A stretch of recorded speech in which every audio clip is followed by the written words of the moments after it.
બનાસકાંઠામાં એસી ફાટતા એક યુવકનું મોત।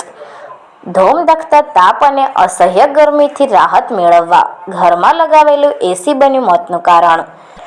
બનાસકાંઠા જિલ્લાના કાણોદર હાઈવે નજીક અલી પ્લાઝા પાછળ આવેલા એક મકાનમાં એસી ફાટવાની ઘટના બનવા પામી હતી।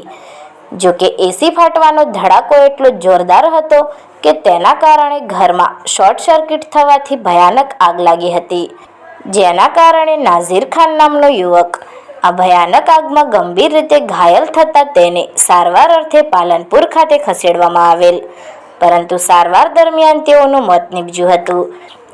જો કે આ ઘટનાથી સમગ્ર કાણોદર પંથકમાં ભારે આઘાત સાથે દુઃખની લાગણી છવાઈ છે, તો બીજી તરફ આ ઘટના બનતા એસી વાપરતા લોકોમાં પણ ભયનો માહોલ છવાયો છે અને લોકો એસી વાપરતા ડર અનુભવી રહ્યા છે।